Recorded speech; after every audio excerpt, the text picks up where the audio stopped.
Sir నమస్కారం అండి. నమస్తే అండి. సార్ మీ పేరండి? బడేమియా. ఏ గ్రామం అండి? పెద్దగురపాడు, జిల్లా వచ్చేసి పల్నాడు జిల్లా. సార్ మొత్తం ఈ సంవత్సరం ఎన్ని ఎకరాలు వేసారండి? 5 ఎకరాలండి. సార్ 5 ఎకరాలకు మీకు ఏంటి సమస్య? ఈ నల్లు ఉందండి అంతకుముందు, ఇప్పుడు ఏం లేదండి.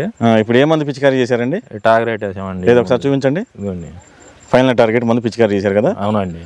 ఓకే, ఇది కొట్టి ఎన్ని రోజులు అవుతుందండి? 6 రోజులు అయిందండి. ఇప్పటికి ఎట్లా ఉంది మీకు? పర్వాలేదండి, బాగానే ఉంది. దేనికి పని చేసిందండి?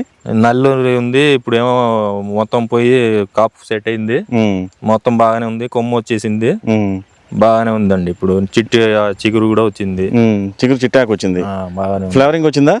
బాగానే ఉందండి. ఇదిగోండి ఫ్లవర్ డ్రాపింగ్ ఏమైనా ఉందండి? లేదండి, బాగానే మందు. కాపు సెట్ అయిందా? సెట్ అయింది. ఏదో ఒకసారి చూపించండి. ఇదిగోండి చిగుళ్ళు ఎట్లా వచ్చినాయి?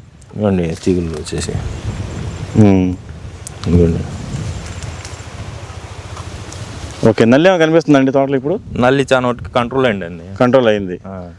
ఈ మందు ఎక్కడ తీసుకొచ్చారండి? ఏ అజ్ముల్లా కాడ చేసాను. పెదకూరపాడు నూరా ట్రేడర్స్ తీసుకొచ్చారు. ఓకే, రైతులందరూ వాడుకోవచ్చు కదా సార్? బాగానే వాడుకోవచ్చండి. ఏదో ఒకసారి మందు చూపించండి. ఏ మందు కొట్టారు? Final target. అవునండి. ఓకే, చుట్టుపక్కల రైతులు వాడుకోవచ్చు కదండి? వాడుకోవచ్చండి. ఓకే, థ్యాంక్ యూ అండి.